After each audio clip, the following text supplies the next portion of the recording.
I dropped the ball. There we go.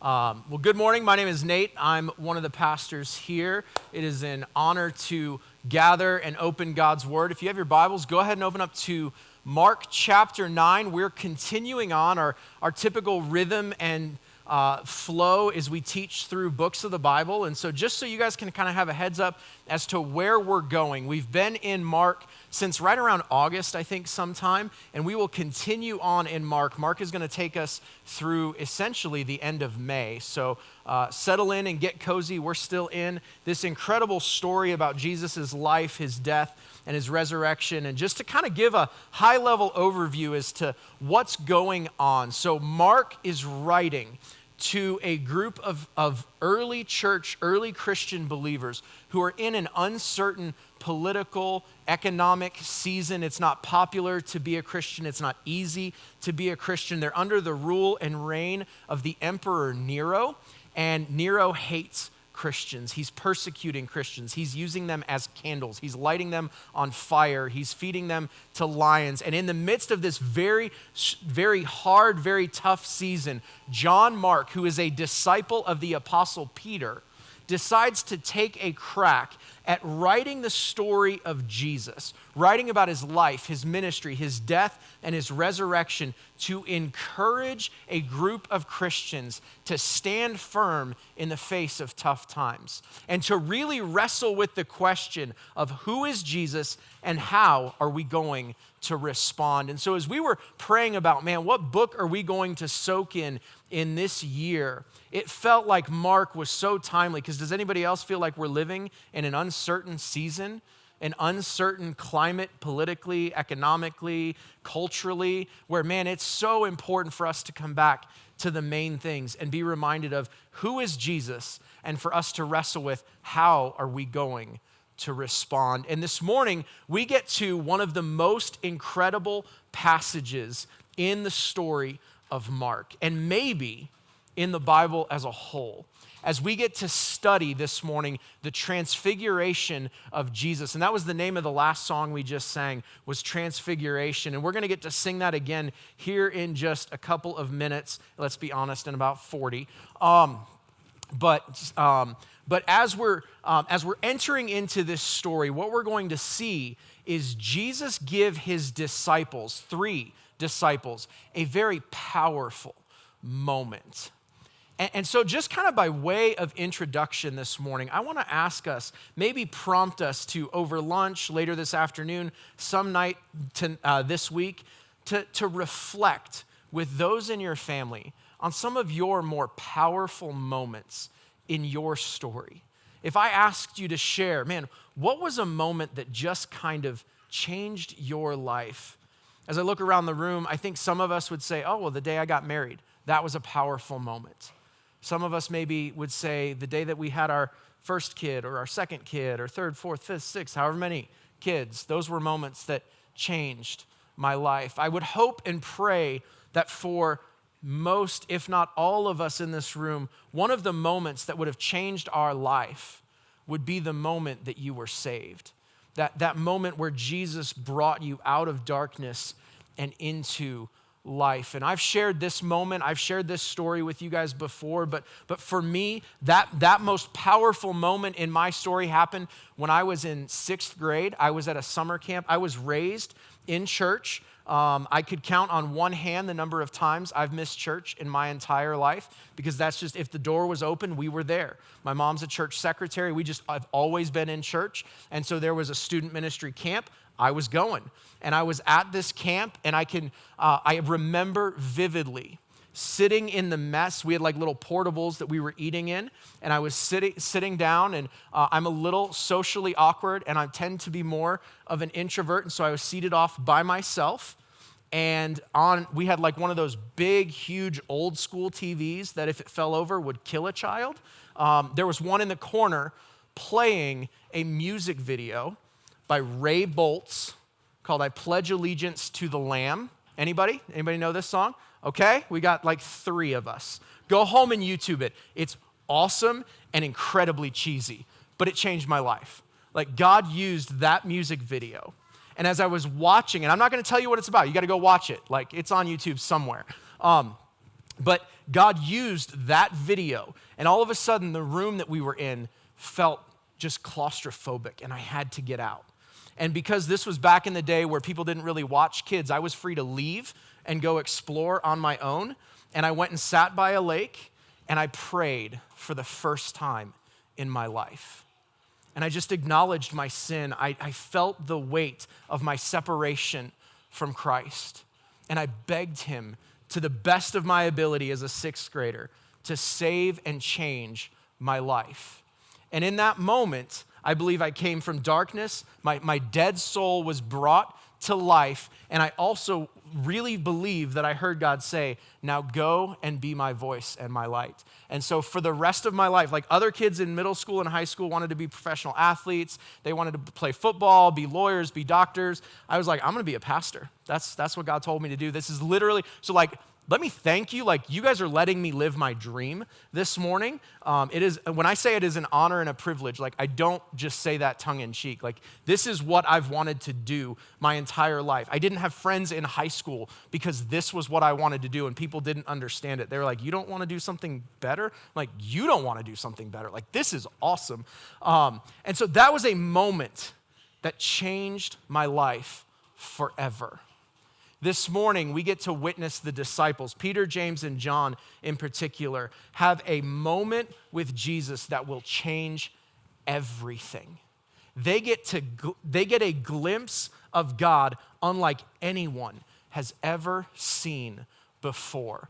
And my hope and my prayer for us this morning is that this would be a moment for us, where we would experience more of Jesus, where we would be drawn into his presence and transformed, and we would live differently in light of being in this story. And so with that, let's jump in. Mark chapter 9. If you got a study guide on the way in, we are on page 7 this morning. There's a blank space for you to take notes or draw a picture. Just if you draw a picture, I just want to see it afterwards. That's fun for me. And then there's discussion questions on the other side for later this week or in small group. But let's jump in. Mark chapter 9. We're just going to read the first couple of verses and take our time kind of walking through this passage. It says, after 6 days, Jesus took with him Peter, James, and John and led them up a high mountain by themselves. And he was transfigured before them. And his clothes became radiant, intensely white, as no one on earth could bleach them. And there appeared to them Elijah with Moses, and they were talking with Jesus. Let's pause and remember where we were last week as we kicked off this kind of middle section of the story of Mark, or the story of Jesus as told through Mark, as Jesus is kind of pivoting his focus now. He's been doing miracles. He's been freeing people from demonic possession. He's been calming the wind and the waves. He's been teaching on the kingdom of God. And now he's kind of shifting his focus. And here in this middle section, we see he's preparing and guiding his disciples to better understand who the Christ is, that he is in fact the Messiah, the Son of God, the anticipated coming King, but that what they understood about the Messiah, what they understood about the Christ, was not in fact whole and complete. That the Messiah, the Christ, was going to come, but he was going to suffer. He was going to be rejected. He was going to be murdered, and then he was going to rise again. And we saw last week that the cost of following Jesus is far greater than maybe the disciples originally anticipated. As Jesus said, you have to deny yourself. You have to get off the throne of your own heart and follow me and be willing to pick up your cross. That the only way they would have understood that was as to lay your life down, be willing to die for Jesus and follow him. That the cost of following Jesus is great, but the cost of saying no to Jesus is far greater. As Jesus said, it will cost you your soul. To live for a different kingdom will cost you everything. And so now we fast forward a week has gone by, and Jesus pulls these disciples aside, Peter, James, and John. And what struck me just as he's going to give them this tremendous moment, this powerful moment where they're going to get to see him in all of his glory and splendor, I don't want to just leapfrog over the fact that Jesus prioritized relationships with these three men. That Jesus has a theme that we've seen throughout Mark is the popularity of Jesus, that he's got this crowd that's kind of always following him, always circling around him, and that people just want to be around Jesus. And then earlier in our study, we saw that Jesus grabbed 12 guys. He says, I want to be with you. Come and be in relationship with me. And so there's this level of relationship that he brings them into, that they get a little bit more of a clearer picture. They get deeper understanding and deeper relationship with Jesus. But it doesn't just stop at the 12, but he has three that he calls into even deeper relationship, that he prioritizes some relationships over others. I wonder if some of us are missing out on moments with Jesus because we're not prioritizing the right things. Because we're giving ourselves to lots of other things and not taking the time and making moments for Jesus. Jesus prioritizes the relationship with these three guys. And I'll just share kind of by way of like just an open book. This week, I came under conviction out of this passage because I realized that, and I love you all, but I'm just going to be honest, like my family is more important than you. And my calendar can get very full with good redemption church things to where we haven't had a family dinner in our home in 2 or 3 weeks. That's not okay. That's prioritizing the wrong things. As great as you all are, like my family should be more important. My wife should be more important than my kids. And I need to prioritize her over them and them over you and you over other people.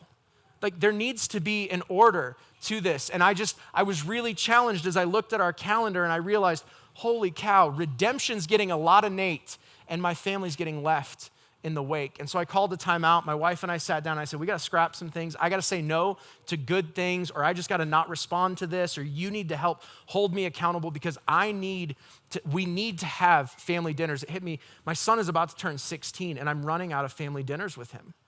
Like that's hard. That's heavy. Like I still feel like I'm just getting started with him and Lord willing, he's about to leave.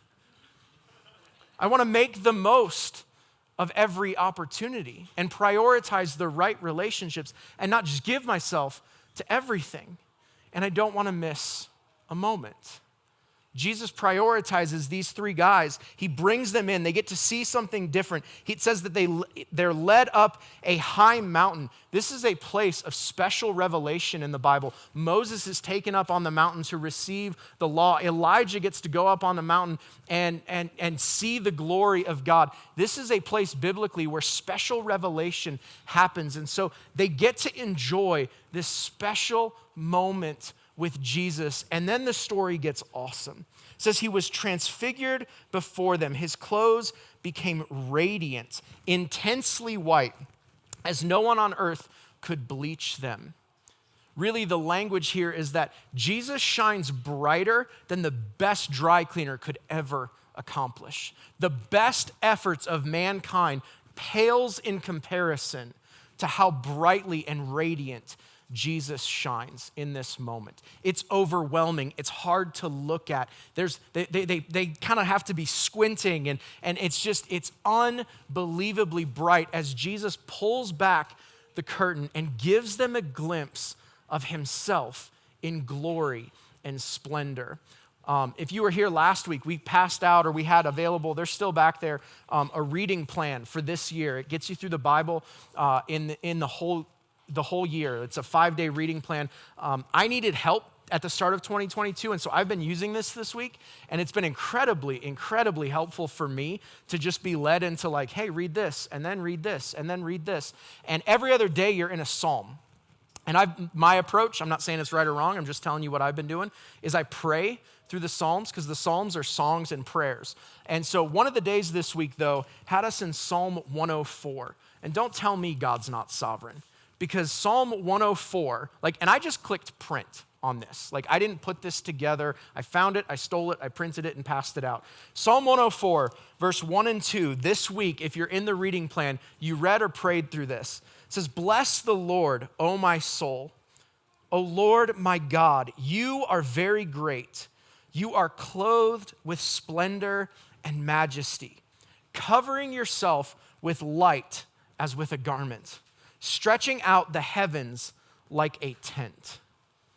There's a very real element of, as Jesus pulls back the curtain and shows Peter, James, and John this special, this incredible moment where they get to see him in his glory, see him in his splendor, see him in his radiance, he is fulfilling Scripture.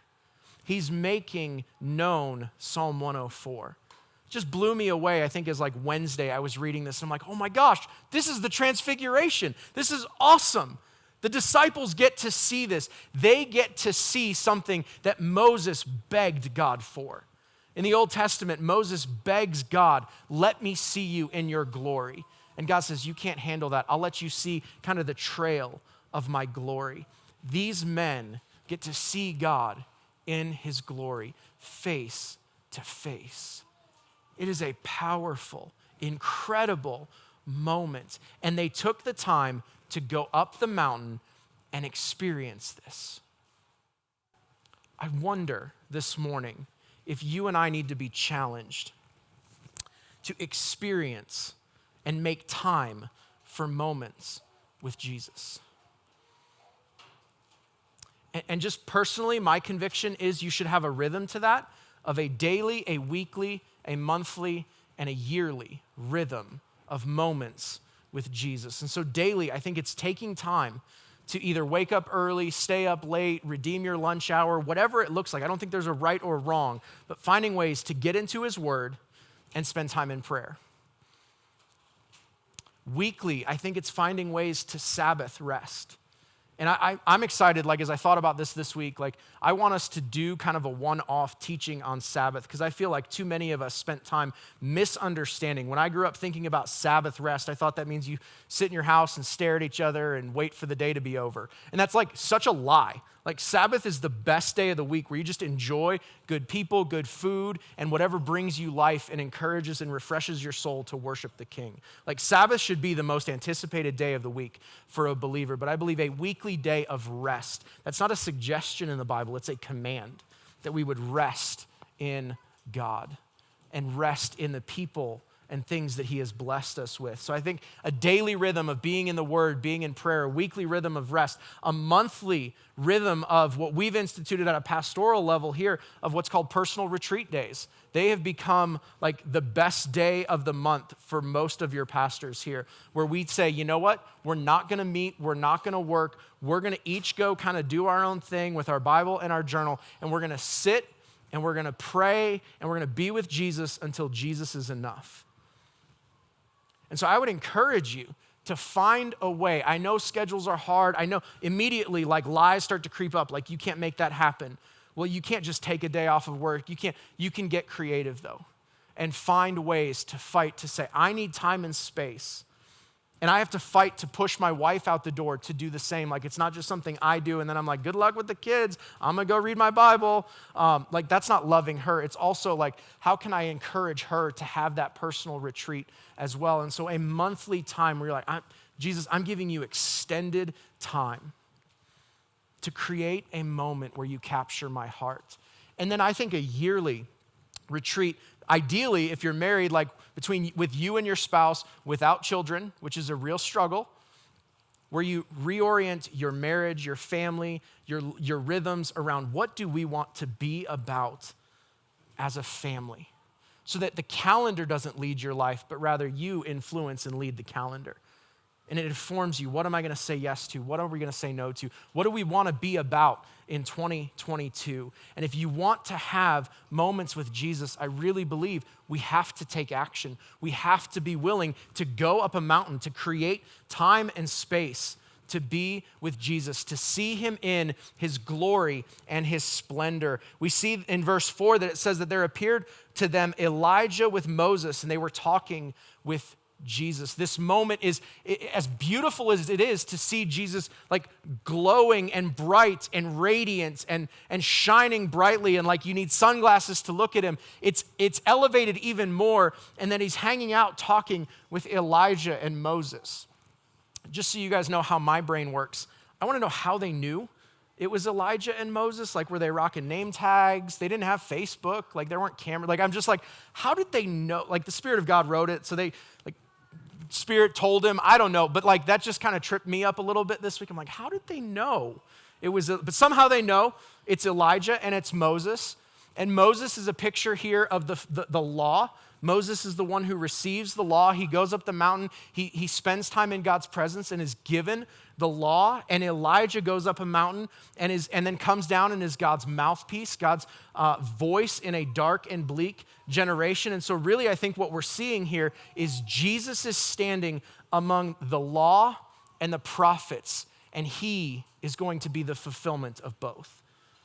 All of the yes and amens of Scripture, all of the prophecies of Scripture, all of the law in the Old Testament is ultimately going to be fulfilled in Jesus. And as I've thought about it this week, I can't help but wonder if that conversation with Jesus, Moses, and Elijah, we don't know, I'm just speculating, isn't about the fact that Jesus is making his way towards the cross. Because in this section here, Jesus really is driving home that the King of Kings has to become the suffering servant. And so as he's talking with Moses about all the Old Testament laws, are they talking about the fact that, blood has to be shed for the forgiveness of sins, and Jesus is going to shed his blood? As they're talking about all of the prophecies of the coming Christ, are they talking about the fact that the Messiah was to come as a suffering servant? Because ultimately, Jesus is going to be the fulfillment of all of the law and prophets. It's all answered in him. So this is a powerful, powerful moment. A life-changing, tremendous moment that these three ordinary guys get to experience. No one has ever seen God's glory like this. And Jesus invites them up into this glory, into this moment, into this experience. And the reaction is a little startling, I think, at first, in that God is going to take this tremendous moment and turn it into a teachable one. In verse 5, it says, Peter said to Jesus, Rabbi, it is good that we are here. Let us make 3 tents, one for you and one for Moses and one for Elijah. For he did not know what to say, for they were terrified. And a cloud overshadowed them, and a voice came out of the cloud, This is my beloved Son, listen to him. And suddenly looking around, they no longer saw anyone with them, but Jesus only. Does it strike anybody else as a little bit odd that Peter starts out this conversation? There's this, again, let's not read too quickly. Let's put ourselves in the story. You're up on a mountain. Jesus is like the brightest nightlight ever, shining brightly. You are seeing the glory of God revealed before your eyes. You see Moses and Elijah. And Peter's first word out of his mouth is Rabbi. I know he's not being disrespectful here, like that's a term of honor, that he's a teacher, he's worthy of respect and honor. Like Peter's not being disrespectful, but in chapter 8, he referred to him as the Christ, the anticipated Messiah, the one who was going to come and free them from Roman rule and reign, that their hopes and dreams were tied to this Christ. And so he went from Christ to Rabbi. Like, that feels a little odd. And then to me, it gets even more odd in that his response, or he continues on saying, it's good that we're here. We saw this if you were here last week, that Peter has this little bit of a nagging self-reliance problem. I'm so glad we've culturally evolved and gotten over that we no longer struggle with thinking we know better than God. But last week, if you were here, we saw Peter rebuke Jesus. When Jesus says the Son of Man is going to come, suffer, be rejected, and be murdered, Peter says, no, I know better than you. That doesn't have to happen. You've got us. You don't need to suffer. You don't need to die. We've got this. And then Jesus ends up rebuking Peter, telling him, you're thinking about the things of man, not the things of God. And here we see it's continued on. But I want us to notice something really beautiful in this story. Last week, Peter found himself standing face to face and arguing with Jesus. Not a good place to be, but it's where he was at. Notice, he didn't say the wrong thing and miss out on a moment. Jesus still invites him up to experience this moment, to see him in his glory, to see him in his splendor, to see him in his majesty. Peter didn't say the wrong thing and miss out on God's grace. Jesus still has him. He's still teaching him. He's still growing him. And even here in this moment, as Peter says, it's good that we're here. I've got this, Jesus. I'm going to build some tents for you and Elijah and Moses. I'll get to work instead of getting to worship. I think that's a huge miss on Peter's part here. That instead of falling on his face and worshiping the glorified and revealed Christ in this moment, he gets to work. He wants to start building tents. He wants to start creating structures to cover over the King of Kings. Like, Jesus doesn't need a tent. He's got a throne. He doesn't need Peter's work. He needs Peter's worship in this moment. And all of this is designed, I think, to reveal and get to the heart of Peter and the other disciples. But notice verse 6. Because I think, again, it's easy to dog Peter, but I think some of us are maybe a little more like him than we want to realize. It says, for he didn't know what to say, for they were terrified. So I think there's two types of us, two types of people. When you're overwhelmed or excited or afraid or feeling overwhelmingly emotional in some way, shape, or form, you kind of go in. I just need to go sit with my thoughts and be quiet and process my feelings. And I don't want to talk. I need to think and process. That's some of us. Others of us are maybe a little bit more like Peter, where you feel overwhelmed, you feel afraid, you don't know what to say, or there's awkward silence, and you're like, I can't handle it. I'm going to fill the silence with words.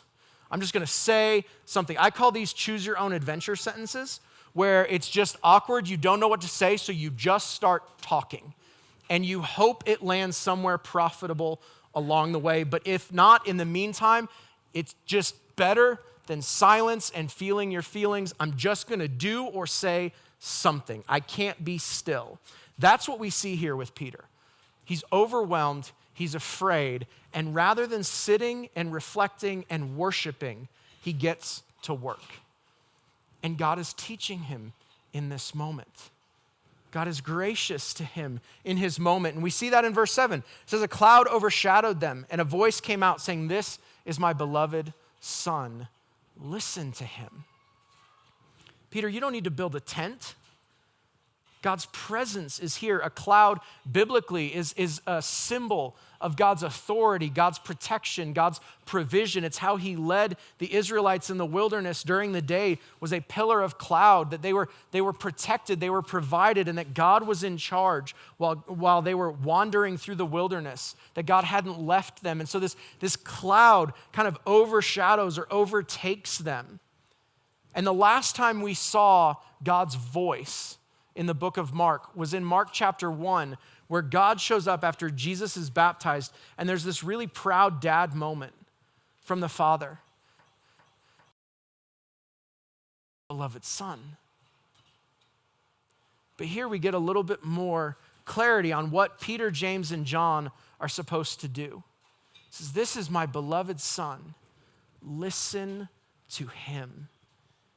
He commands them to obey Jesus.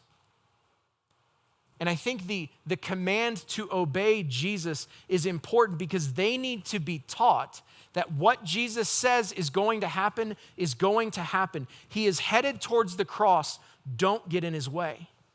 It needs to happen. Listen to him as he unpacks the scriptures, as we still have in this middle section 2 more times, where he's going to bring up the fact that he has to suffer and die and rise again. You need to listen to him.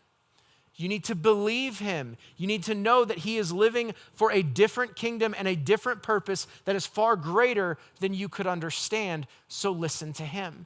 Understand him. See your own limitations. Listen to Jesus. Understand where he's going. And then for me, what was maybe, let me say it this way. Have you guys ever had like a popcorn seed stuck in your teeth? And it's like super annoying. And you're like, oh, and like if you're a good person, you go brush your teeth and floss. If you're like me, you just eat more popcorn, hoping that'll work it out. But verse 8 this week was like that popcorn seed or kernel that gets caught in your teeth to me. And the frustrating thing, so I'm a bookworm. I like to read, and so I read lots of commentaries. I read lots of stuff that just to make sure smart people have said what I've said before. And every commentary I read this week on verse 8, they're like, yep, because it says, let's just read it again. Suddenly, looking around, they no longer saw anyone with them, but Jesus only. That verse just bugged me all week. And what bugged me more than the verse was the fact that the commentators that I know and trust were silent. They were like, yep, see, that moment's just over. They're gone. It's done. Let's move on to verse 9. Let's go down the mountain. Let's talk about that. And we'll get to that. There's good stuff there too. But this verse just bothered me. And it was really cool because it pushed me to pray. Since the people that I respect, the guys that have gone before me were silent. And I was like, Lord, why is this bothering me? And here's where I landed with verse 8. It says, looking around, they saw no one but Jesus. And I think what the Lord was teaching me in this verse this week was this verse reveals, unfortunately, too much of my heart. Too many moments in my life where I have incredible moments with Jesus, and then it feels like they're over, and I'm quick to look around and go, what else is going on? And take my eyes off Jesus. What bothered me about this verse is as I put myself in this story and think they just had the glory of Christ revealed before them, and the minute it's over, they're looking around, and all that's there is Jesus. And what struck me is how often and prone I am to take my eyes off of Jesus and look around. And I wonder how many moments I've missed out on of either powerful moments with the King or being taught by him, because instead of fixing my eyes on Jesus, I'm looking around. It's almost like, to me, as I read this verse, Jesus wasn't enough. And the minute the cool, emotional stuff is gone, they're going, well, wait, where'd everybody go? And that just revealed my heart this week. I don't want to miss a moment with the King because I'm busy looking around. Because he's not enough for me. They're left with Jesus, and that's more than enough. And they just got to see a picture of Jesus unlike anyone has ever seen. And one day we will all get to see this picture, but they get it in the here and now. And the minute it's over, they're looking around going, well, what else is going on? I wonder how many of us are guilty of looking around instead of looking to Jesus. If we were truly and brutally honest, we would say, Jesus, my life doesn't look like moments with you really are enough. I want moments with you and a bunch of other things too. This just cut me to the core this week. But what I love about this story is that's not where it ends. Jesus is going to now take them down the mountain and continue to teach them and show them that you need these powerful moments, you need these teachable moments to get you through the tough ones. And that's what's coming for both Jesus and the disciples. And so as they head down the mountain, verse 9 says, they were coming down the mountain. He charged them to tell no one what they had seen until the Son of Man had risen from the dead. So they kept the matter to themselves, questioning what this rising from the dead might mean. And they asked him, why do the scribes say that first Elijah must come? He said to them, Elijah does come first to restore all things. And how is it written of the Son of Man that he should suffer many things and be treated with contempt? But I tell you that Elijah has come, and they did to him whatever they pleased, as it is written of him. So notice that Peter gets this incredible moment. He wants to get to work. He also wants to hang out up on the mountain. He doesn't want to come back down. He wants to build shelters. He wants to stay put. He wants to stay up there in this tremendous and powerful moment. But that's not Jesus' design. That's not Jesus' plan. He says, I'm giving you this moment, and I'm going to teach you some things, and then we've got to go back down the mountain. And at the right time, you need to share this story. Like, God has given you moments in your story to share with other people. It's not just about getting alone, getting with Jesus, having an awesome personal retreat day where, man, Jesus just pours into your bucket and you are overflowing and you're like, sweet, this is just mine and nobody gets to know. God gives you moments to share with other people, but I also want you to notice there's some wisdom in when.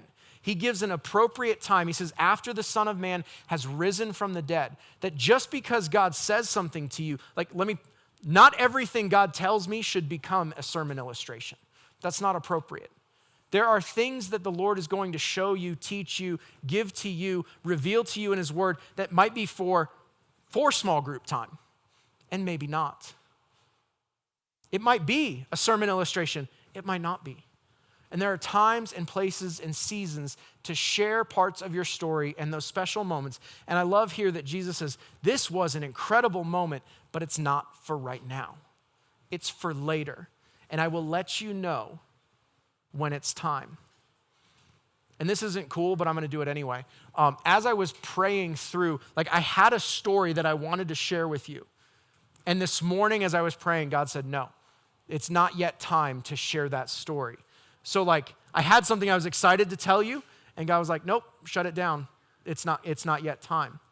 There are things that God will say, yes, tell someone, or other times where God will say, no, that's just for me and you. How beautiful is that? That's incredible.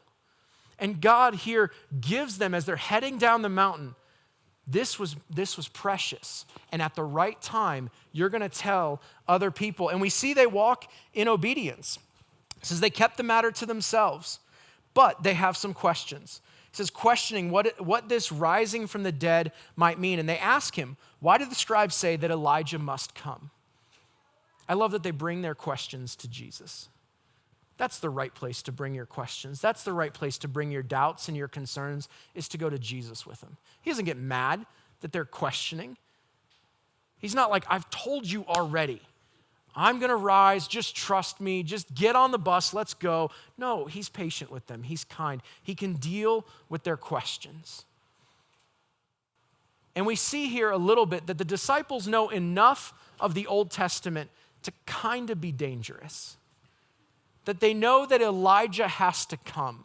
And as I was thinking about it this week, essentially what had happened at this time with the disciples is they had grown up under the Jewish system with the Pharisees and the Sadducees and the scribes and the chief priests and all of that, was they had fallen under, essentially, if I could draw a comparison to our modern day, prosperity teaching. That there was this anticipation in Jewish culture that the Messiah was going to come, that the Christ was on his way. And when he came, he would come in power. He would come in prominence. He was going to rule and reign and free them from the oppression of Rome and restore Israel to a nation of prosperity and power that would rule over all other nations. There was just this anticipation, and they pull all of that from the Old Testament. Yet, what the Pharisees were guilty of doing is they would pull verses about Jesus' power, about him being a good shepherd, about him being a great leader, about him freeing the oppressed, about all of they would pull out all of these verses and omit the fact that he was going to come as a suffering servant. That our sin required blood to be shed, that a sacrifice had to be paid for our debt. And so they focused on his power and ignored the sacrifice. And the disciples here say, well, wait a second, Elijah's got to come. They understand that in order for the Messiah to come and rule and reign, there has to be a front runner. They know some of the plan and path. And that's how Jesus answers them. He says, Elijah does come. You do know the Bible. That's the Nate paraphrase version. He said, but how is it written of the Son of Man that he should suffer many things and be treated with contempt? You know some of the story, but you don't know the whole story. And he's calling them back to places like Isaiah, where he's abundantly clear that the Son of Man is going to suffer, that God has been paving a way to get to the cross, and that it's not just what they have understood, but it's the whole picture. And there are tough moments that are going to lie ahead for Jesus and ultimately for them as well. And moments like the Transfiguration, where they get to see Jesus in his glory and splendor. I believe God gives them this moment to see them through the tough moments that lie ahead. And so as they're continuing down the mountain, Jesus says, I tell you that Elijah has come, and they did to him whatever they pleased, as it is written of him.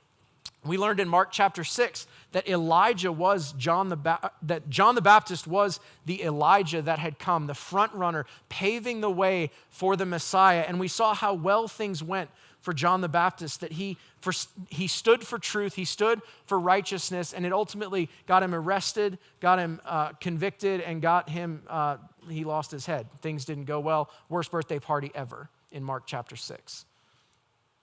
And that was the front runner to the Messiah. And so I think what Jesus even here, as he confirms that the Elijah has come and I am the Christ, he's also letting the disciples know that tough times lay ahead for you as well. Remember last week, he said that you need to deny yourself, pick up your cross, and follow me.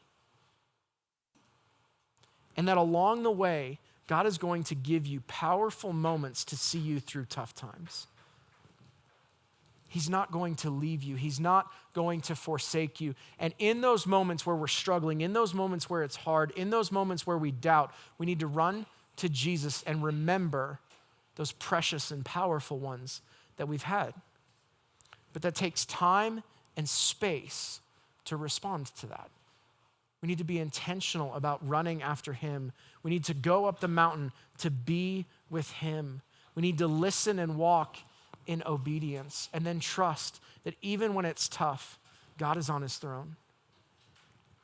And so the way that I want to kind of end this morning, as we prepare our hearts to continue in worship, is I'm going to ask, can we just dim all the lights, but just enough so that I can read? And I have a book that that helps me in some of my devotional and prayer lives when my prayer life just kind of starts to feel a little stale and like I'm kind of just running through the motions a little bit. There's a book called Valley of Vision, which is a book of Puritan prayers. And I know that just raised my cool factor by like 1 million in this room.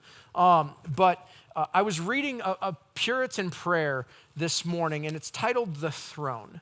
What I'm going to ask you to do is just however you best pay attention. So if you need to close your eyes, close your eyes. If you need to stand up, stand up. My hope and prayer is that we would have a moment with Jesus right now. And I'm going to read this. This isn't the Bible, so you can disagree with things in here. But this is a very powerful prayer surrounding and focusing our hearts around the throne of God. And then we'll continue on. O God of my delight, thy throne of grace is the pleasure ground of my soul. Here I obtain mercy in time of need.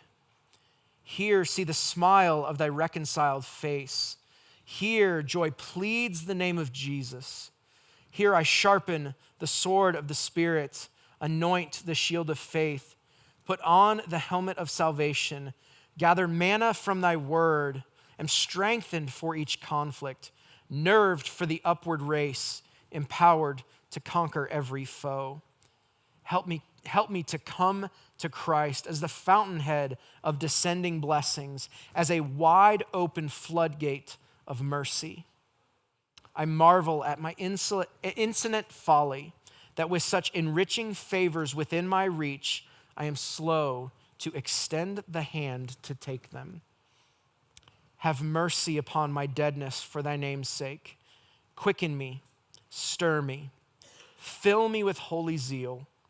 Strengthen me that I may cling to thee and not let thee go. May thy spirit within me draw all blessings from thy hand. When I advance not, I backslide. Let me walk humbly because of good omitted and evil done. Impress upon my mind the shortness of time, the work to be engaged in, the account to be rendered, the nearness of eternity, the fearful sin of despising the Spirit. May I never forget that thy eyes always see, thy ear always hears, thy recording hand always writes. May I never give thee rest until Christ is the pulse of my heart, the spokesman of my lips, the lamp of my feet.